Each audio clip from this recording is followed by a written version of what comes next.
Because if that AI were to ever misdiagnose, or he misses something, or he fails to feed the machine with an import, you fail to tell the machine that the guy is diabetes.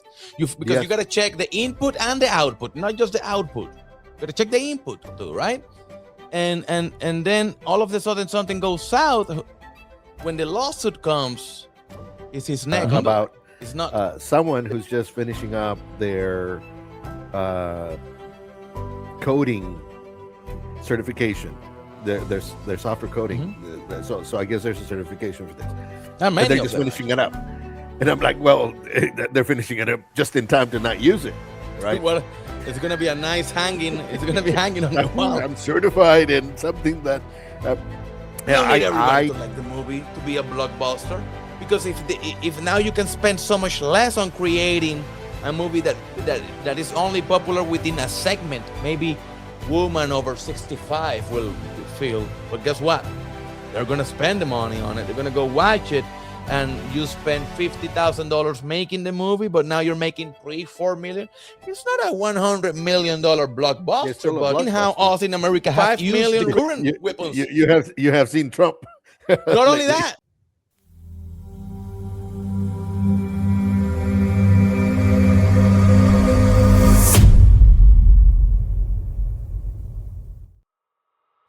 Welcome to the From the Future podcast. I am your host, Manny Hernandez, and with me, as always, is my co-host, Carlos Art Nevares. Carlos, my man, say what's up. What's up, Manny? Each week, we cut through the noise in technology, AI, crypto, financial markets, and the signals most people missed until it's too late. Today's show, we're talking about how Anthropic CEO Dario Amodei said that 50% of all tech jobs, entry-level lawyers, consultants, and finance professionals will be completely wiped out within 1 to 5 years.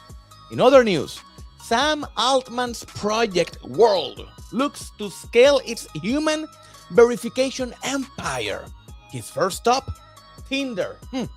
Also in today's show, Figma is in shambles as Anthropic launches Claude Design, a new product for creating quick visuals. The tech is so powerful that Runway CEO says AI could help Hollywood make 50 films a year instead of just one 100 million blockbuster.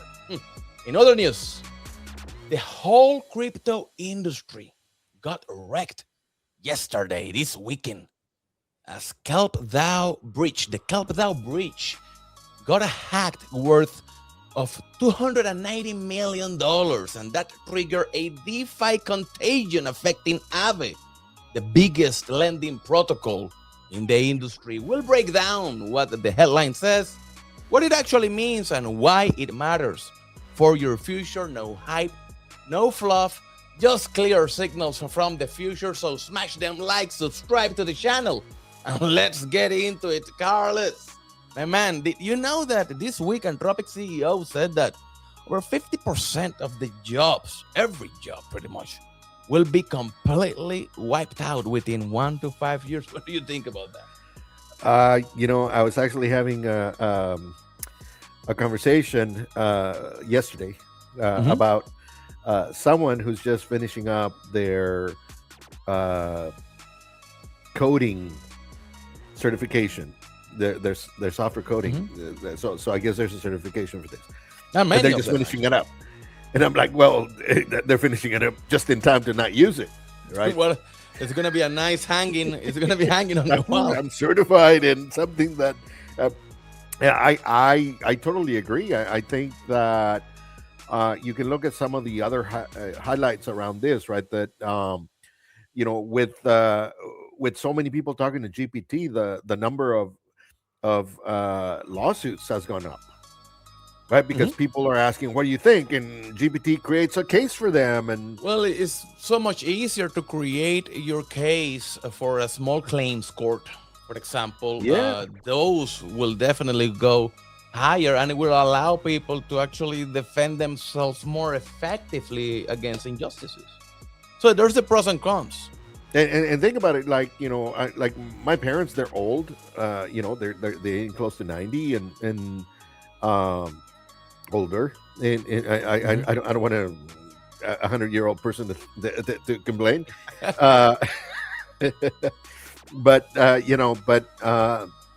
now when I go talk to their doctor, last year when I would go talk to the doctor, he would say, well, I'm prescribing this and this and that, and half the time I would run him through GPT, and GPT would say, well, do you know this doesn't go with that, this doesn't go with that, or your dad is suffering from this, he should not be taking that, blah blah blah blah, and so in 6 months, the doctor now, every time we have a conversation, he goes to his GPT and starts it might be easier, because remember that doctors are always looking at the files, especially in Latin America. If you know how the doctors work, they have this, they're taking notes, and every time you visit, they just go back into their notes a couple pages. They don't go the whole file.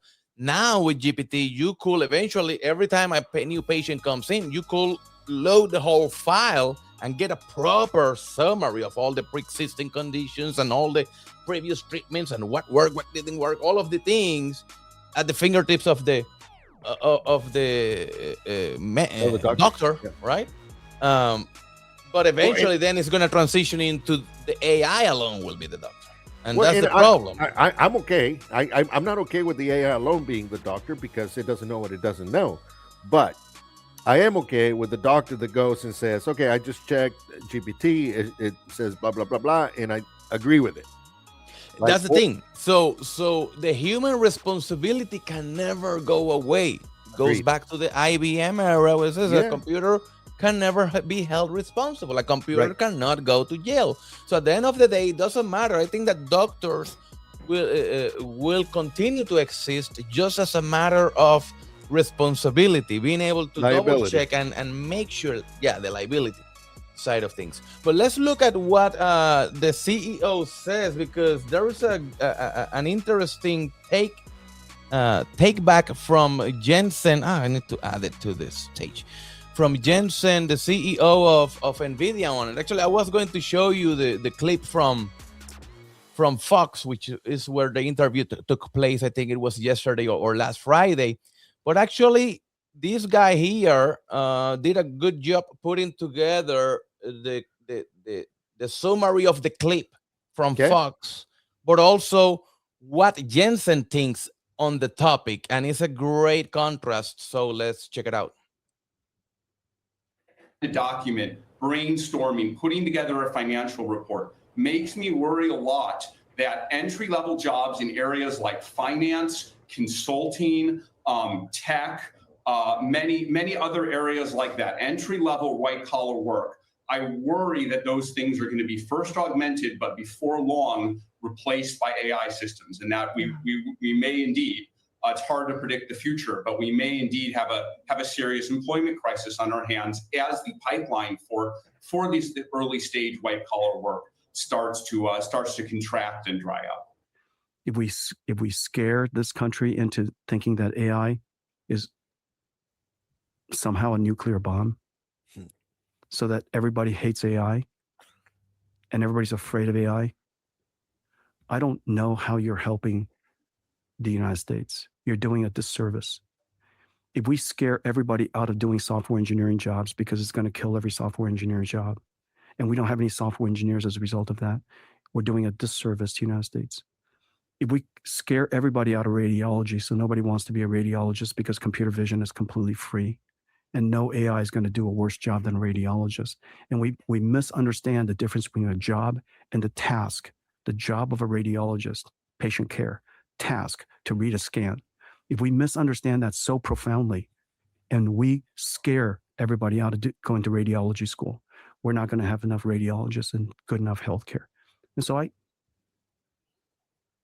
I'm making the case that when you make a premise that is so extreme, everything goes from 0 or infinity, we end up scaring people in a way that's just not true. Life is not like that. I mean, great takes.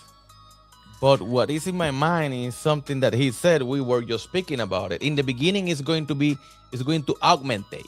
Yeah. Like the doctor, that case, and you will always want to see the doctor, but there will be a time where we're gonna trust AI so much that the doctor, we're gonna tell the doctor, but what does the AI say? That's what you say, but what does the AI say, right? And that's gonna happen, and that's gonna create a situation. But what Jensen is claiming is like, well, wait a minute, we're still gonna need the person that is capable of reading the X-ray. Yeah. So although the AI will pretty much do it all, the liability will continue to be there, and he needs to be able to read the X-ray just as good as he did before. But then the question becomes, how long before that radiologist trusted, because he's checking and he has checked so many times, and every time the AI is correct. Yeah, that's a tumor. Yeah, that is. Yeah, that is. Yeah.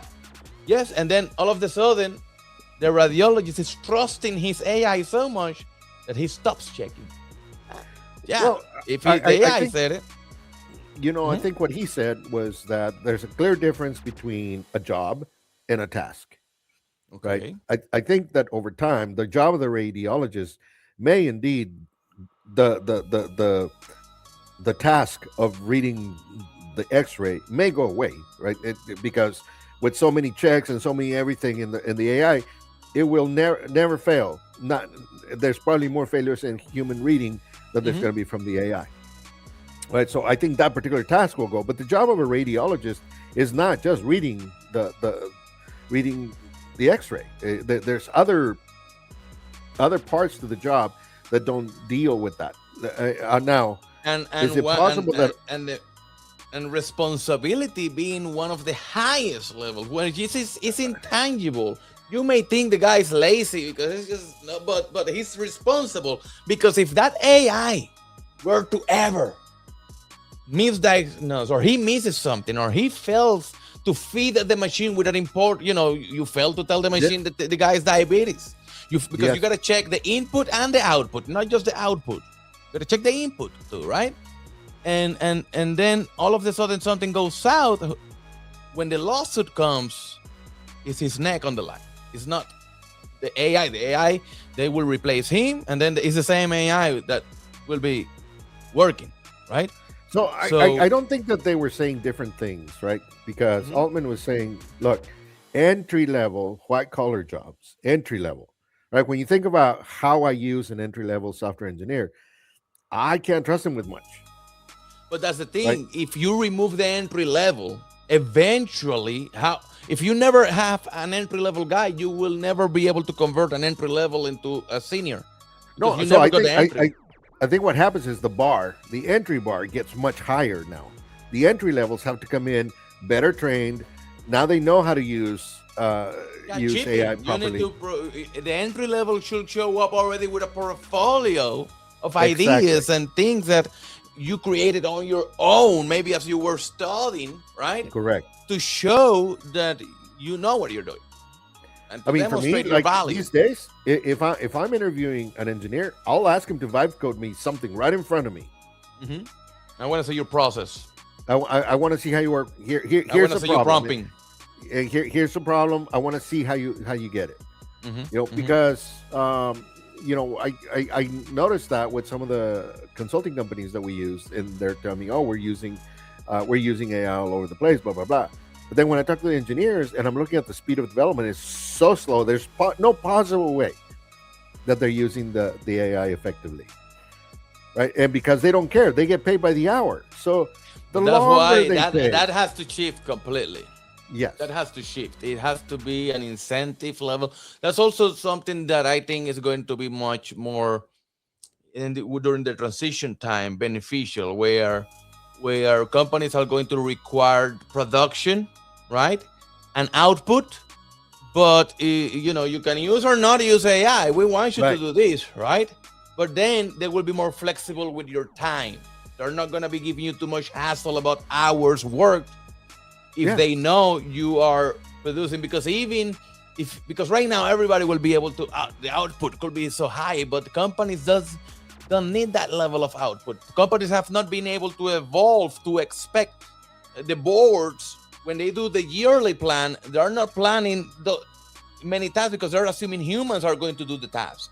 So it's going to be maybe by next year where boards will smarten up, for lack of better words, and say, oh, wait a minute, our human asset can produce much more now because it's being enhanced with AI. Every employee has its own AI.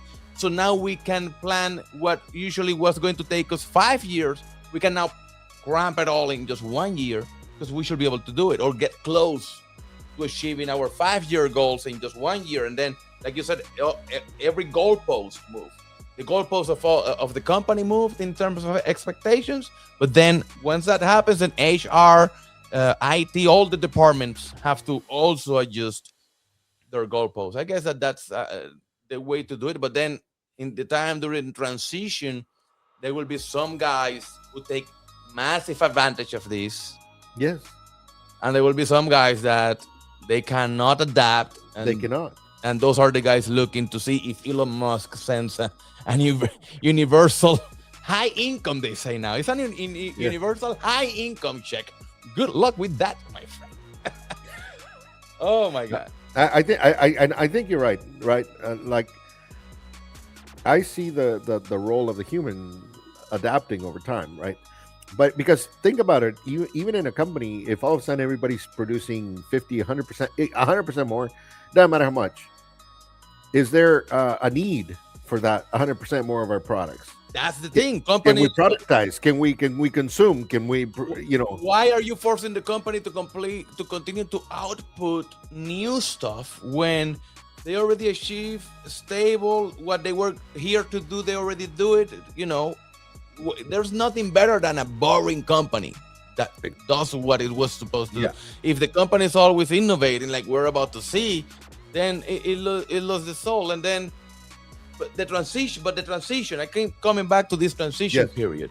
If AI companies and governments are not able to get together, whether it's through United Nations or G7s or else, in a way to set some standards, or at least in the language being used, at least giving some assurances that even if China is developing their own AI, they can assure us, the humanity, that their intentions are not nefarious. Although that the United States are developing, they can also assure us that their intentions are not nefarious and create some documents. Because if we don't do that, there will be mixed messaging. You will have two camps. The camps of like NVIDIA CEO, no, everything's going to be good. The pros are better, are way more than the cons.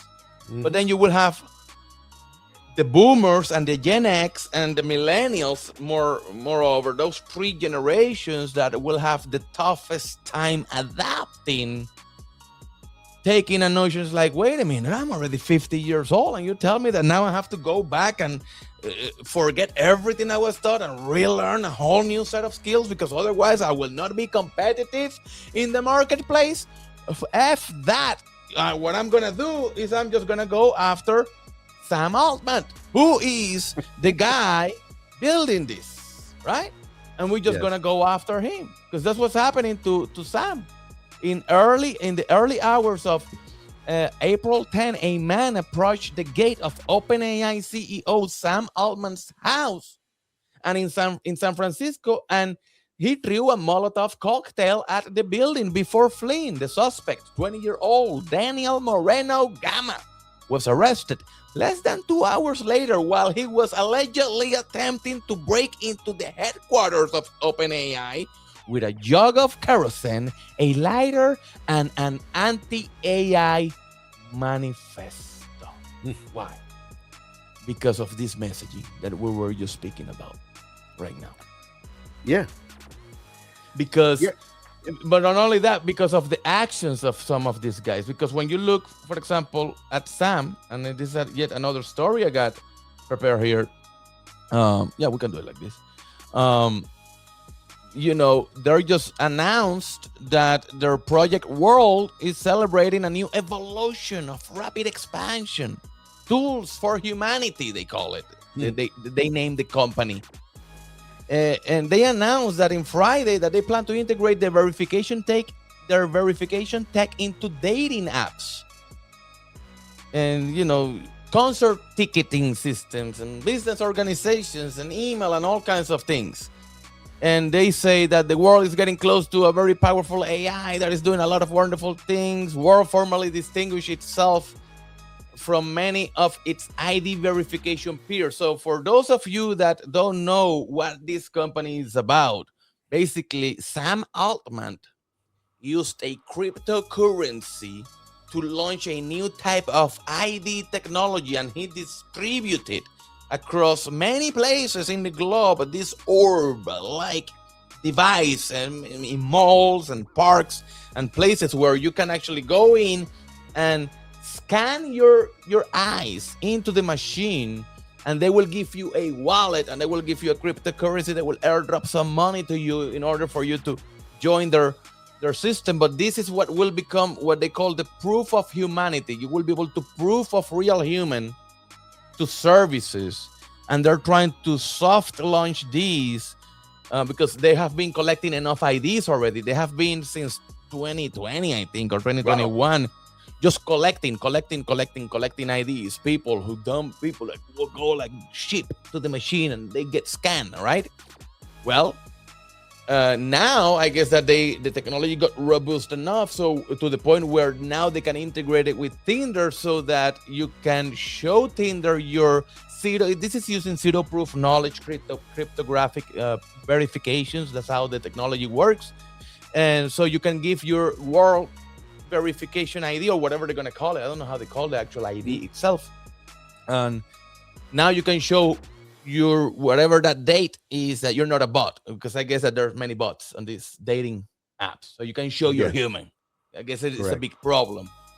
But Sam Altman, out of everybody is doing this. I don't trust that guy. I don't trust that guy. Guy. He's such a humanitarian. He gives these, super villain vibes. Same with Dario from Anthropic. Those two, and they co-created ChatGPT, so they're not far apart from each other. Right. Dario left ChatGPT, OpenAI over disagreements with Sam. But when you see him executed on Anthropic, he's not. He's not in our side. He's not in our side. He is looking to create the biggest company in the world, and he's looking to gobble and absorb every possible realm that he can. He's just coming after Figma with their new Claude Design and much more. So I don't trust these two guys for nothing, but yet they are the ones who are at the head of the race. And I use both of them, both of their technologies extensively, and what can I say? My productivity is off the charts. No, I'm with you. I use it too. Who am I, right? We love their technologies and all the technologies that are coming out. But at the end of the day, we wish that the people who were leading had a much balanced moral compass. They don't have to be angels either. But when you're speaking about wiping out 50% I like jobs, your description of the super villain. Right, it's giving that super villain vibes, right? And I'm like, wait a minute, And they all see it as for what it is. They see this as an arms race. Yeah, they're not creating a tool; they're creating a weapon. And that's very important for everybody to understand. They're not creating a tool; they're creating a weapon, and that's why they say they cannot stop, they cannot delay it, because they are in a race against China. And that's the excuse they have to not stop. And now that's why the development is so advanced and the data centers everywhere. It's a race against China because they see this as whoever gets to super intelligence first, whatever that means, will be able to have control over everybody else in the planet. Well, and there are arguments for that. There are arguments for that.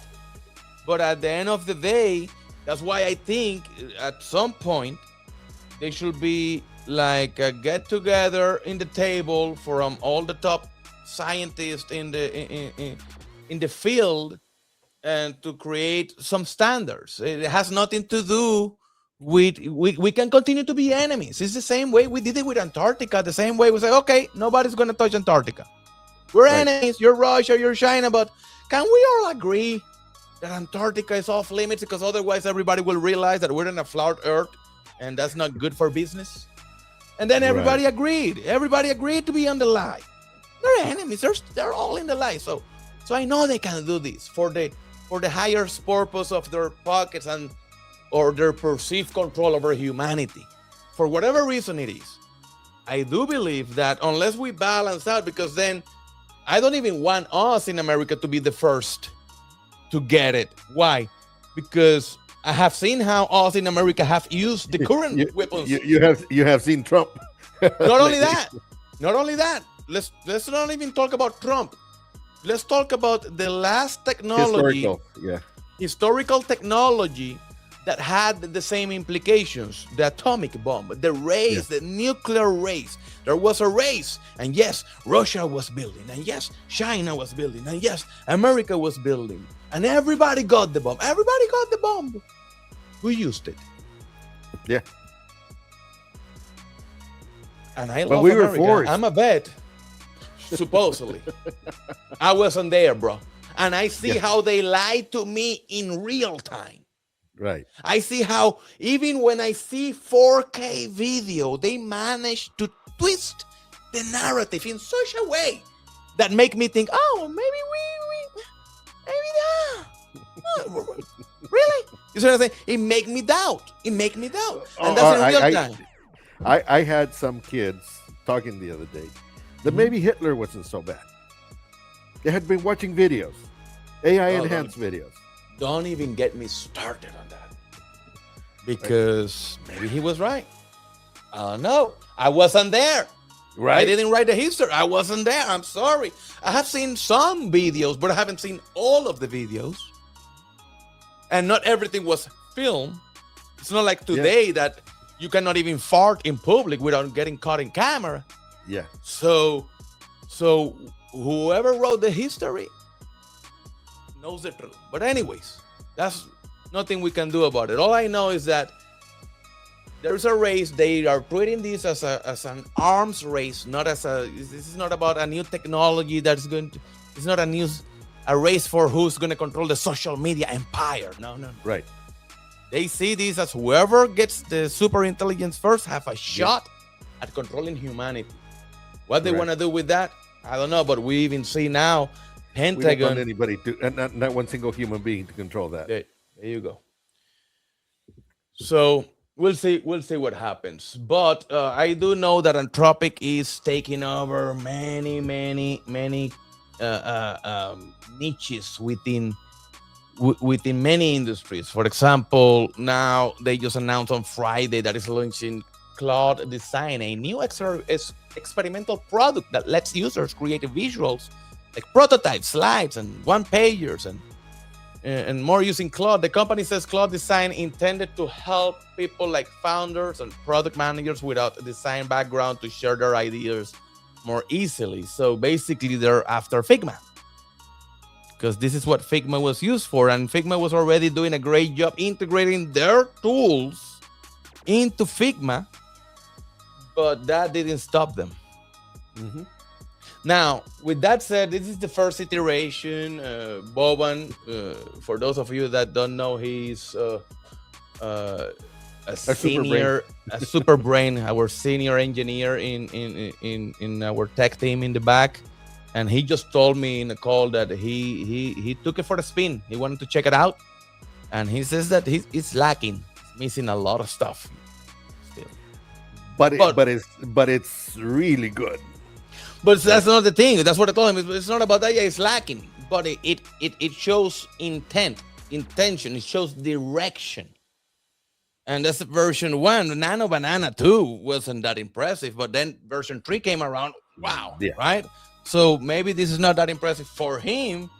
But wait until they get to iterate. And not only that, they're using all the data of everybody. They are integrated into Canva. They're integrated into Figma. So they get to consume all this data, and they can use it, and they can learn, from it. So no, I mean, think about it this way, and Bowen and I were talking about this, right? Because we write our own systems, and we write our systems so that they can write themselves, right? So every iteration, we're inputting what we think it should be there, but the system itself doesn't need us anymore to write all the little nitty-gritty details. 100%. It's don't write building its own thing, and we come in and fill in the blanks that it doesn't know how to do, but it's becoming less and less. For code. Amazing. For code, is going to be, for any task that is repetitive or is code that you write functions and things, is going to be amazing. The only thing that AI really will not be able to get good at is anything that requires taste, anything that requires human intuition, that in sine qua that we have, that muse that sometimes, right, we can tell if we like vanilla or chocolate more, but we don't know why, right? We just know that we like this more than this, or we know that this looks better than, we cannot tell you quite exactly why, but we just know. For example, when you meet somebody that has a lot of fashion taste, and they can go into a store and they can put an outfit that will make people go, wow, rocks, like nothing. And meanwhile, I go and I'm like, well, what the fuck, I don't even know what to choose, come right? up with this. Exactly. Look at this. Look at that shit, right? Like, what should I wear for the podcast today? Let me throw a freaking. Put on that Superman shirt. Yeah, freaking old shirt over it all, right? So, but this type of individuals, they got that creative spark, right? That is like a subjective, right? Subjective type of thinking, not objective type of thinking. Everything else that, like an AI can learn all the rules of fashion, but it cannot learn taste. I don't think it can. But I claim that you could simulate it. Oh, well, you can simulate everything. No, I'm saying you could take a separate AI, maybe not the AI that's actually doing the design, but there are AIs that could be sitting there watching the tasteful people and simulate the things that the tasteful people do. But they will have to train and they will models that are not based on language, based on taste. I don't know if you ever read the book Life 3.0. And you were talking about a bunch of smart people getting together. So this was Bill Gates and Elon Musk and a bunch of other super smart people got together, like, I don't know, almost 10 years ago. I think I heard about it, and they got together to imagine what will the future be like. And that's where they come up with this idea of the generative AI and what does it mean. And you actually go to Life 3.0 in the book, they have an actual specification for it. Interesting. But in the story, they start the book with a story of an AI that starts learning. It is being used by business people, so it learns how to do business, and it's been trained by engineers who know how to do engineering and all this other stuff. And then one day the AI figures out how to start making money and making trades faster than everybody else without having to have a programmer program it or some kid telling him what to do. It just starts doing its own choices and taking a little bit of money from here, a little bit of money from there, not really causing any waves, getting caught taking the money, and every time it wins, it puts more money in than it took out, and so it starts boom, boom, boom, boom, and soon it realizes it can create an entity, it can create a company, creates a company, it starts creating a conglomerate, and then it decides that humans are so into entertainment, the best thing it can do is start creating reels and shorts and movies, and it starts creating these amazing, engaging dramas and series and stuff like that with all these AI-based actors, and then it starts creating jobs for people, so that people will go and work for this company and get paid to do stuff, and they get paid a lot of money to do this stuff. So all these people love the company; they don't want anybody to mess with it, and they have a CEO, they have a whatever, and the AI just giving the CEO the script. You read the script, you keep making your $1 million a year. Don't worry about it. We'll keep doing it.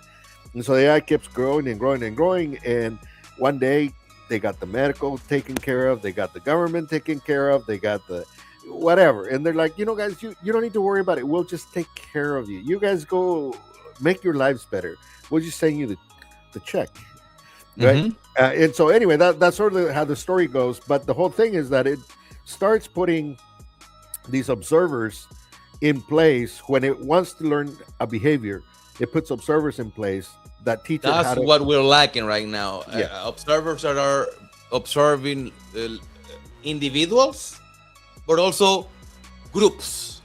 How people behave as a group and how people behave as an individual, and then learning from those interactions and all the nuances, sarcasm, and there's a lot of road ahead. But then what you were speaking about gets into the topic of that I have been meditating about for so long. I saw Elon Musk post about the high income again, and a lot of debate, and I wanted to reply a couple of times, but I kept delaying my reply because I didn't know how to feel, because there's many unknowns, so many things. And for me, the first is first of all, how was life before the scam, before the Truman Show?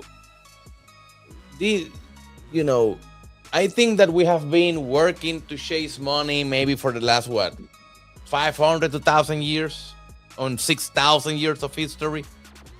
And even when money first came around, you didn't go to work to make money. You made money to survive, or to supply. You made money to trade. You use the money just to trade. That's it. To retain value, so that you can buy the things you were not producing. Right? I got tomatoes. Because some guy might have wanted some cows. That's what he needed. Exactly. You didn't have any cows, but you had pigs, and you traded for something else. So it was more a store of value. But your purpose in life and why you were here was never meant to be to go make money. Correct. Right? So we only know a world where the purpose is measured in how, and your value is measured in how much money you have. We have been transition. We can argue that in the last 10 years, we have been transitioning into which perceived worth is not so much about how much money you have, but it's much more about maybe how many followers you have. Now the new generations, they don't ask, they don't look how, they want to know how many followers you. They don't ask you how much money you got. They ask you how many followers you got, and then based on that, they make an assumption of how much money you may or may not have, and they don't even know if the followers are fake, which is even crazier. But you see where we see value based on how much money a person has, but it wasn't like that before. So how was it? We don't know, because we have never lived in such a period, right? Now transitioning to how many followers a person had, but what is that even, right? We never. So maybe once AI gets to the point where it's able to supply all the basics, something new will arise that will be what we used as to feed our perception about others, right? Then we're gonna have more time to more leisure time, so it's more about entertainment and experiences. Then we're gonna value more time. So time, which in my mind should be the real currency. In my mind, time is a real currency, because it's the only thing that once I spend this hour here with you, I don't get this back. That's right. Right. So I was very deliverable, deliberative. I don't know how to say that word. Deliberatively. Yeah. To how do I spend my time? Right. Yeah. Because I don't get this. So, but as humans, we're, especially during our 20s and our 30s, maybe in the 40s, we start to think a little bit more about life and the value of time and the value of spending time with one another. But in our 20s and 30s, we're with our head down chasing sex and money, nothing else. Cars. Money. Yeah, money. But because you cars and money go together. Yeah, but that's the thing. But why you want cars? Because we want girls. Well, maybe. We would get to race them. I mean, I grew up in the races, so. But yeah, me too. But at the end of the day, you win a race to impress the crowd. You're always to impress somebody. It was for you to feel like you're better than somebody else. As the young will say, to mug. It's a new word. You got to learn it. to mug somebody. So you're look maxing, you're getting mugged by somebody that races, right? Race mugging they call it, right? Looks mugging, whatever. There's new words that I'm trying to keep up, but when finally I felt that I had a grasp at Gen Z lingo. Here comes Gen Alpha, and come on, they're skibidi toilet. What is that? Only God knows. But it's a word they use. Sounds it's a British. word they use. What the hell is that? But anyways, we'll see. But speaking of which, it's going to be a full transition, and the first step is going to be adaptation. One of the industries that need to adapt very fast, I think, is going to be the entertainment industry, especially Hollywood, because the way we made movies before is no longer the same way movies are going to be made. And the Runway CEO says that AI could help Hollywood make 50 films instead of one 100 million blockbuster. Cristobal Valenzuela, the co-founder and CEO of AI video generation startup Runway, says that semaphore world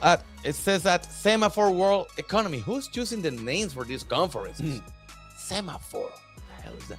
Anyways, he says this week at that conference that studios should no longer attempt to make a 100 million movie single film. Instead, they should put that 100 million towards making 50 films in order to increase their output and their chances of getting a hit. That way, you're not risking all your eggs in one basket, hoping that is going to be a hit.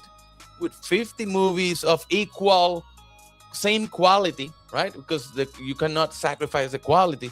But if you can output 50 movies of the same level of quality, then your chances of getting a hit are much higher. Much bigger, yeah. Not only that, you don't need everybody to like the movie. Let's be real.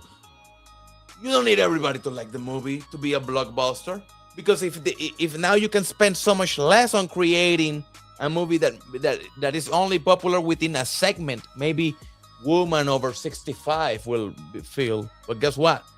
They're gonna spend the money on it. They're gonna go watch it, and you spend $50,000 making the movie, but now you're making $3-4 million. It's not a $100 million blockbuster. It's still a blockbuster. $5 million return on a $50,000 spend because you were able to niche, right, segment, and serve a more narrow market with stuff they like. Man. So that Life 3.0, that was their premise, right? That by hyper targeting the content, and then by using things like YouTube and to drive the distribution, to drive the people to the content, that your cost goes way down, right? Because people are sharing with each other. The 65-year-old grandma is talking to her 65-year-old friends and saying, "Oh, I just saw this, blah blah blah." Not only that, they can spend the bulk of the money that was going to go towards production in marketing, or just think about it. You don't even have to pay me for my movie. You just have to go pay for the ads to pay for my movie. The ads should be enough to cover the cost and make the money. Right. So when you start thinking, they're going to show you ads anyways at the beginning of the movie. They so are. Maybe you can get in for free or for for peanuts. Well, or for points. That's where companies start to create rewards and loyalty things. Loyalty, and now you can get in for free because the ads are going to pay for it anyways. Now you know why, for me, loyalty, being able to measure loyalty and engagement. Oh no, that's going to be huge. It's because huge. Everything is going to run around experiences now. Because we're going to have so much free time, or that's the claim, right?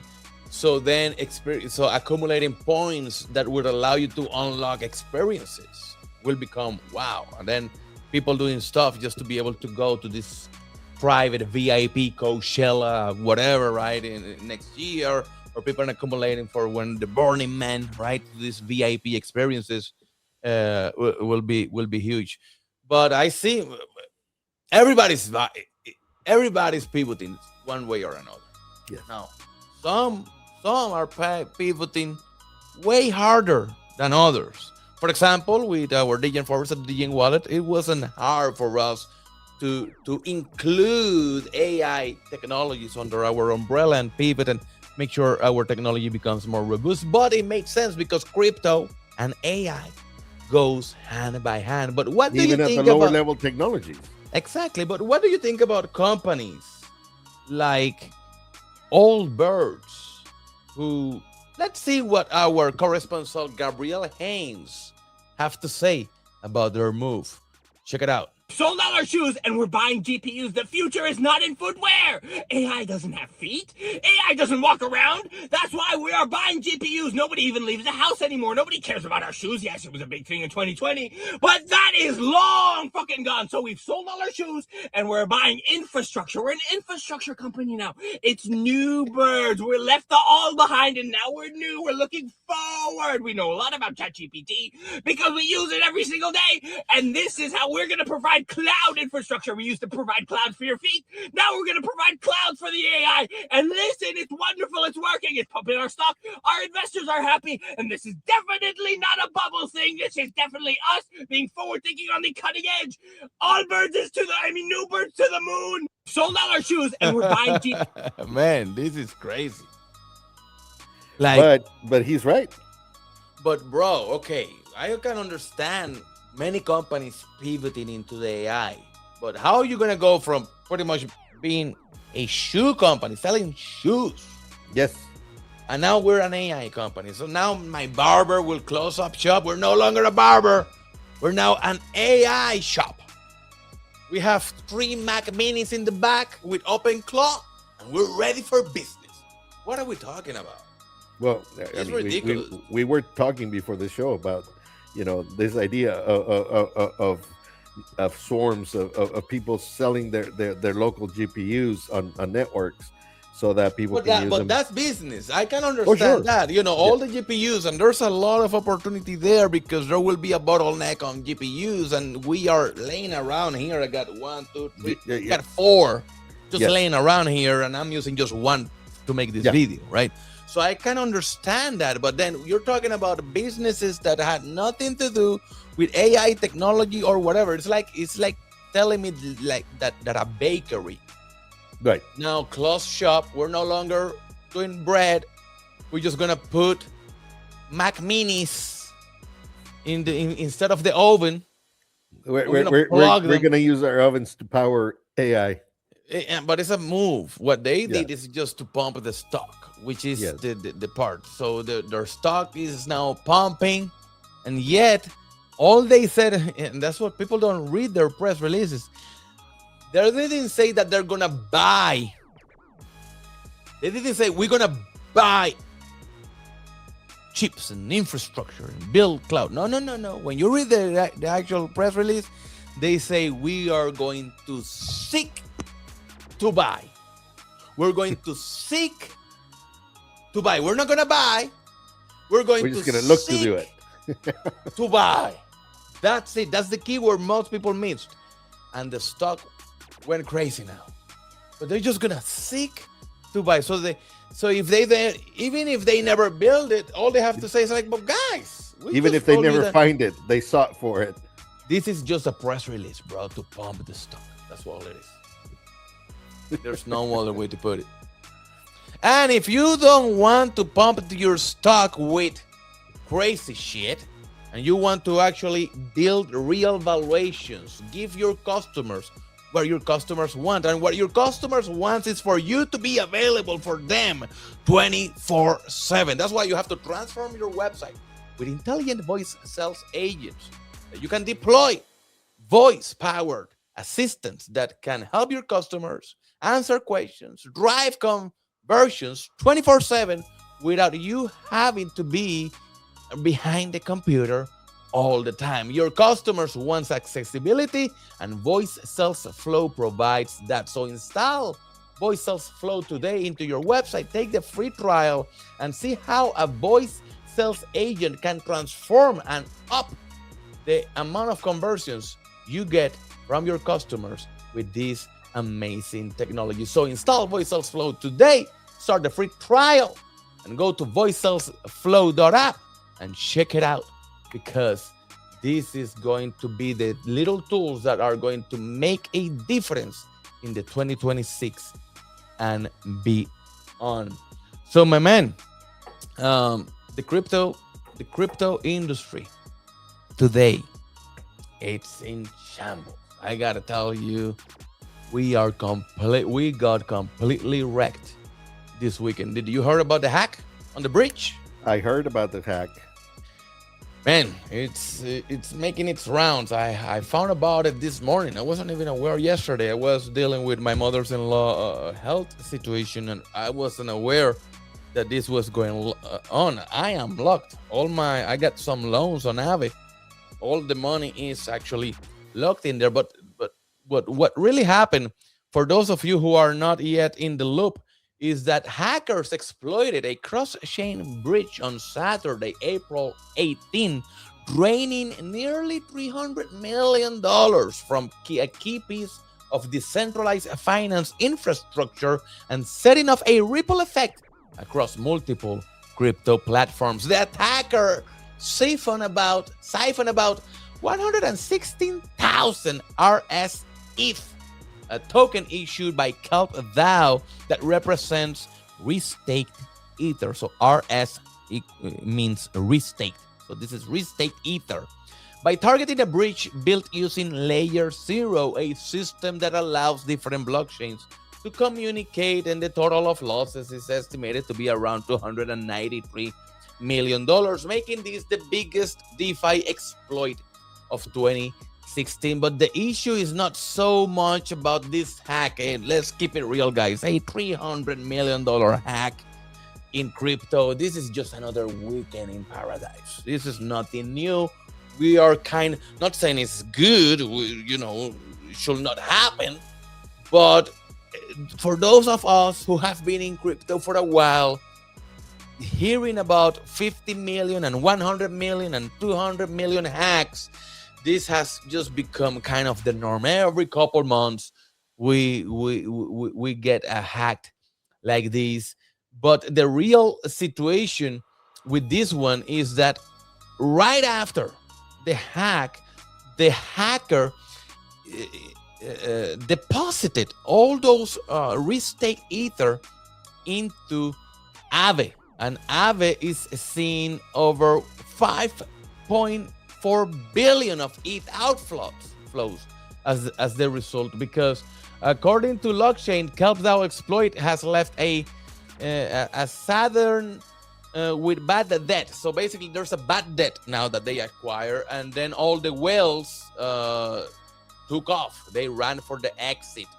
You got Justin Sun, who took off over 65,000 Ethereums, worth over $150 million, and others, to the point, even Justin Sun came out begging the hacker, begging. This took place this morning. I could not believe my eyes. Justin Sun was begging the hacker, asking him, how much do you want? Let's talk. Because if they don't find a solution, not only KelpDAO could be going down, but many others as well as AAVE. Kelp came did a statement. The situation was that the attacker was able to trick Layer 0 cross-chain messaging layer into believing that it was a valid transaction has arrived from another network, which triggered Kelp's bridge release of the restake Ether.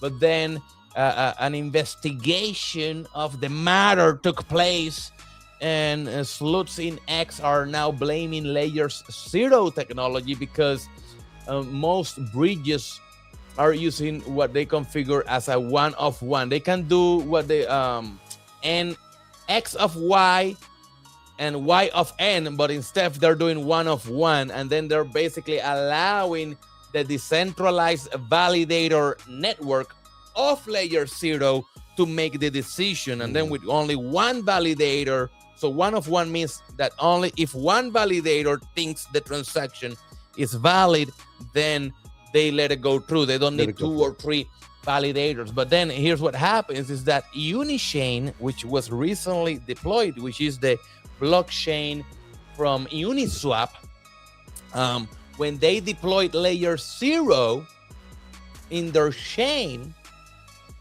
the nonce doesn't match. So there's a different configuration that causes the nonce to not match all other Ethereum layer 0. So I'm just trying to paraphrase because there's a lot of technical crap in here, guys.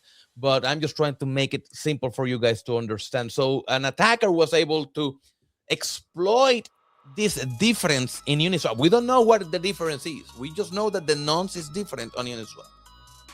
So there's something different about Uniswap chain's deployment of layer 0 technology. But who is to blame? KelpDAO with the one-of-one configuration, which is the same configuration every other breach had. Layer 0 for allowing that one-of-one, which is, but then it's disclosed that is how the system is supposed to work. Or Uniswap, who there must be some different configuration there that allow the hacker to fake the transaction, because basically you're faking, you're telling the breach, I got this much stake or restake Ethereum here, and I just want to move it to this other chain, but this wallet didn't have anything. It was nothing. So he was able to falsify the amount value somehow, and the other side of the breach into believing that. But here's what happened. So the moment he got the restake, instead of just going change it, squeeze it, what he did, he was very clever. But at the same time, what caused the contagion, he went into AAVE and he deposited everything there and then borrowed real Ethereum back. And that caused a full drain, my man. I don't think people realize how bad the things are at AAVE right now. All core markets are 100% utilization rate right now. That includes 3 billion USDT and 2 billion USDC, all stuck. That means you cannot withdraw your money. That's what's happening to me. I cannot withdraw. The Ethereum is there. I cannot withdraw it. Cannot take it. But basically what happens is that when the RS exploit happen and AAVE incur in bad debt, whales like Justin Sun and the MEXC, the MEXC exchange and others immediately withdrew billions of dollars from AAVE, and this instantly drained all available liquidity in key core markets, markets like Ethereum, USDT, USDC, and so on. So those who were first to withdraw got out. The laggers like me found out today. I got trapped, right? Initially, the Ethereum market hit a 100% utilization rate, meaning you could not withdraw your ETH from AAVE. But worse, this also means that the protocol can process any ETH liquidation. Yeah. No liquidation. So this is the biggest risk right now. Right now, nothing has happened. Why? Because the market is flat. When we go and we check the market price, which is actually what we got going on here next, we can see that Ethereum is sitting kind of flat, a little retracement, but above 2,000, nothing crazy. We're still on this range. If the price of Ethereum were to go below and go down, causing liquidations, the system cannot liquidate. So how will I liquidate a position that is due to be liquidated? You cannot, because there's 100% utilization rate. So that is the real risk here. If this issue doesn't get resolved before Ethereum goes down, maybe it never goes down. It always goes up, nothing ever happens. But if Ethereum were to go down right now, the whole DeFi industry is in trouble. This is also affecting several other apps that rely on technologies such as AAVE. That's including our very own Dillon wallet. That we are a decentralized self-custody wallet that allows you to on-chain yourself from the shackles of the banks, one of our main sponsors here. But being honest, right? Even us here are affected by the situation because AAVE, which is what is powers our borrow and lending platform, is not functional at the moment. So everybody right now, including us here at the From the Future podcast, your very own co-host here, we are all in the same boat, right? Still, our wallet continues to be one of the best wallets out there. This is just affecting the borrowing and lending functions of the wallet. Everything else continues to function as, and will continue to function as usual. But just for our users and everybody else that is watching this right now, if you're trying to do anything with AAVE right now, whether it's in our wallet or through any place, you will not be able to do anything because of this situation. AAVE have just come out and they released a statement saying that they are looking into the situation. I just saw it before we came online. I don't have it up.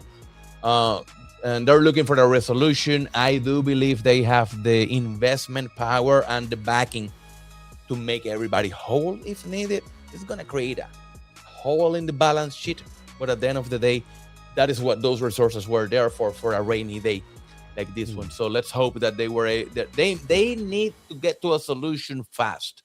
Because if the price of the market, if Trump comes out tonight and says something crazy that makes the markets go down to the point that triggers liquidations, and I'm also thinking, doesn't this opens the door for other exploits? If I know I cannot get liquidated, what can I do? What can I attempt to do if I cannot be liquidated in due time? I don't know, because I'm not a hacker looking to exploit nobody's business, but I know that opens the door for more exploits. So on the tech side, Manny, the 100% utilization on the network, doesn't that mean that all the mining capacity is taken up? All the what? All the mining? Yeah. No, this has nothing to do with blockchain. Has nothing to do with consensus algorithms, blockchain. So that doesn't have to do with that part of the network. None of that. This is about the DeFi protocol, smart contracts, right? I am accepting Bitcoin as collateral to give you other things. Right. So they were lobbied. So the KelpDAO lobbied AAVE to let the risk take Ether, which already on itself is a risky asset, because they are risk-taking your Ether. So you give them your Ether to get the yield that they're gonna give you back. It's not just stake, it's risk-take. Risk-take. They put it on Lido first, stake it once. We allow you to do that, but then they will allow you to restake it. That's what we don't allow you to do, because that's just increasing the risk profile too much for our likeness right now. But then they were allowing that to become collateral on AAVE. So imagine, I grab my Ethereum, I stake it, then I restake it, then I grab that collateral and I grab that asset and I put it as collateral, and then see where I'm going. So what the hacker did, and it was working. Risk profile high, it was working. The problem is that it was RSETH that got hacked, and now that became the weak link. That just dominoed into AAVE. Because not only you're accepting it as collateral, okay, you're gonna accept them as collateral, but you're not putting any cap. You gotta cap it, because they cannot become at any given point more than 5% of your whole total value locked. See the situation. So I know that they got the money to make everybody whole. It's gonna make a big, hole in the balance sheet of somebody, unless Justin Sun manages to convince establish a conversation. Convince the hacker, and it makes logic. You got 300 million. You're not gonna be able to spend it, dude. That's what they're saying. You got it, but everybody's looking at those wallets. You're not gonna be able to spend it. Versus you give it back. We're gonna give you maybe 50 million. We let you keep 50. Or 25 or whatever an amount. Thank you for and now those 25 now are clean. Yeah. Right, in a way. So they cannot you should be able to offload or off ramp more safely. But anyways, We're not the hackers, so we are not in their mind. We don't know their intention. Maybe this was the intention too. Many hackers do things out of principle or to make a point. Maybe many times they already got enough money, so money doesn't mean much to them, and they're just trying to make a point. They wanted to show that there's a big vulnerability risk with that collateral that will now AAVE will have to rethink twice about what will you allow to become collateral in your platform. Mm-hmm. Leave it to Bitcoin, Ethereum, the top dogs, Link, right? Solana. But why are restake? No, I will even argue that stake Ethereum should not be collateral either. Correct. Right? Well, it already is collateral. Well, it is, but there is an argument that there's more perceived value on that one. Especially when it's a lie, though, because it's decentralized in many technical aspects. But at the end of the day, DeFi continues to pose some risk, giving banks an opportunity to remain alive. We'll see what happens. But you worry not, guys, because we'll keep you guys updated with everything that is happening. And don't forget that this podcast is also brought to you by Records Detective, your source of comprehensive data lookup, access, reliable vehicle history, fund carrier data, property records, and more. Professional-grade tools trusted by business and individuals, especially if you're looking to buy a used car. You want to make sure that you're not purchasing a lemon, so you can use their VIN lookup tool to check out all the incident reports from your car before you buy it, and make sure that you know everything that there is to be known about that vehicle before you write that check. So visit recordsdetective.com today and start gathering that important data that you need. My man, did you happen to check Dillon's show yesterday by chance? I did not. Man, this guy, it's something. Let me tell you. Let me go back. I didn't need to go back. But he explained something yesterday. He is very funny. You know, I advise everybody watch their adults. This is adults only. I don't think kids should be watching his show because he does have a foul mouth, as you guys are about to see. But don't worry, I'll try to beep out some of the crazy stuff. But I think he's making a good point when he talks about this. So I wanted to at least show this little segment of the whole show so you can see what I'm talking about. House and Montauk are in trouble now. They're in trouble now. The young professional is being hunted. The 6-figure-a-year graduate of a fucking really good private school, maybe not an Ivy, but maybe, but a really good private school, a thing like a Vanderbilt, whatever. The people that move to New York, that move to Brooklyn, that get a job at the startup, that work in fintech are being hunted by the AI demon and Sam Altman. Sam Altman has released a demon to now hunt some of the people I do find pretty annoying, but I don't want them. I don't want them to end up falling off the grid and wandering around the streets with their children and living in tents. But those stargates are opening the door, and people say to me, why do you call it the AI demon? Well, number one, it's funny. But number two, I don't know. I don't know what it's going to do. Maybe some people call it a god. Some people say it's a god. And it's, whatever. That, like Rogan says, like quantum computing plus blah, blah, blah. Maybe that's God. I happen to call it a demon because I like the world before it. I like the world where people would go out and see each other and talk and have jobs and own things. So I call it a demon.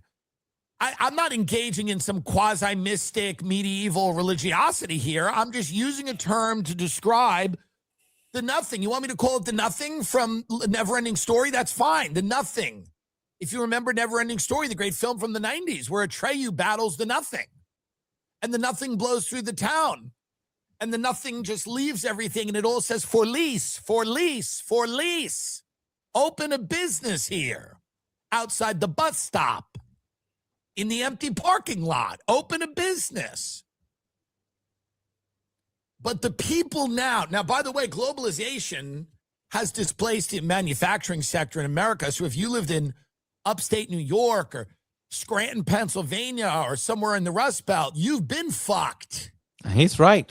You already work at Kroger. You're getting out of prison. Your son's on meth. Okay? Now, I'm generalizing, obviously. That's not everyone. Some people's kids are on heroin. My point is this. You've been fucked. Oh, your daddy made cars? We don't give a fuck. Spill in aisle 4. Take your heroin and go to bed. And that's what we did to those people. And we call them white trash, and we call them Nazis, and we call them names, and we watch them die. And we don't care. And if some of them happen to die in our cities, we get off on it. We jerk our cocks and flick our beans to watching people stroke out on our streets and die, because we feel that we're good liberals by watching people die. We have a death fetish. People in Portland and Los Angeles, these well-meaning white people, they do never want to criticize homeless or unhoused or whatever. They don't want anyone off the street. They have a death fetish. They come a little harder knowing someone's dead near them. Sorry, but that's what it is. Don't love it. Don't love it. But they feel like they're good people, but it's a psychosexual fetish where they like to watch people have seizures on the street, and it allows them to sit and stroke their cock. And I don't think it's good. But it is a death fetish that these same people that AI is now hunting, they have a death fetish because the Kroger people, the veterans, whatever, whoever, are stroking out on the street, and these people don't want to say anything about it. They don't want to offend anyone. And now it's coming for them. And now you stroke out on the street. And now you put the needle in your arm. There you go. Savannah. How about that, point. Savannah, who worked at Oracle? Now you put the needle in your arm. Now you're a prostitute. Savannah, you used to work at Oracle, and you're a fucking whore now because you want to survive. Not so fun, is it? Speaking in hushed tones about, the need to be compassionate to people, even though you've never engaged in that personally. Civic duty, compassion. Where are they going to go, these homeless? We need to let them die outside of Trader Joe's. Where are they going to go? Well, you're going to join him now. You're going to join him, Savannah. And he's a comedian, but he has his ways to making a point. I don't agree too much with some of the language there, but it is a powerful point. The points are, and I think that's the point, right? Like you see cities like Detroit and stuff, and that's what they're gonna see. So you gotta look at who are these people in LA, Chicago, Detroit, right?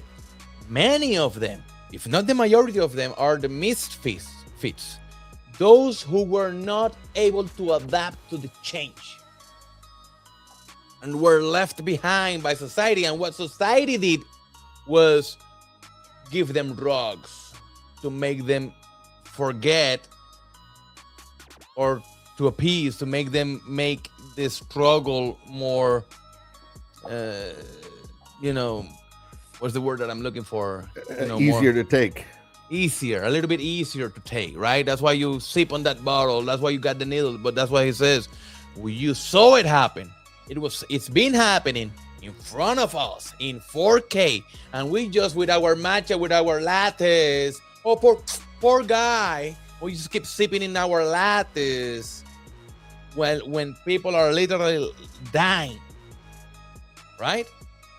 So now it's going to happen to us, because do you think that government has a solution for all the people there? The solution is get a pill, get addicted to something, because that's going to make the pain fade away. That's going to make the pain a little bit more tolerable, right? And now you're the one with the needle in your hand. And now you're the one looking up saying, I was left with no option. Right now, you look at the whore in OnlyFans, you criticize her. And yes, many times, many of them could do something better or have and they don't because they choose the easy route out. But there are many of them where this is their last straw. So society has much deeper issues that needs to be solved, and they won't be solved, especially by our politicians. And what I see that is going to happen is exactly what he says. The way they're going to solve the problem is they're just going to dope everybody that is affected. They're not going to send you a high income to your mail. No, it's not going to be a high income check. It's going to be a bottle of pills and an allowance on your SNAP card, so that now you can buy Coca-Cola again, and maybe a little bit of booze will be allowed this time because you need it. And with that, that's the end of the show, unless you got something else you want to... I just love the high note that you finished on. It's from the Future Podcast. We're always trying to see what's coming ahead, and while we have big expectations and we're optimistic about the future, we cannot shy away from the possible realities. These are not possible. We're talking things that is happening around us. And is the more likely outcome. He's being sarcastic. He's a comedian, but he's using that to wake us up, to make us see what's ahead, or what could very possibly be ahead for all of us. The elite will continue to be the elite, and the poor are already poor. What do they care? They're already living under the bridge. What do they care if AI? What? They don't care about AI. But us right in the middle, we are the ones who have to keep our eyes open to make sure that they don't try to just put us asleep through medication. Right. Right? And remain adding value, and remain making sure that whatever they build see us as valuable. Because if the AI at some point start to see us as an inconvenience, what will the future be then? And with that, indeed, we'll see you guys in another episode of From the Future Podcast. This is your host, Manny Hernandez. Thank you for watching. With me, Carlos, and we'll see you in another show.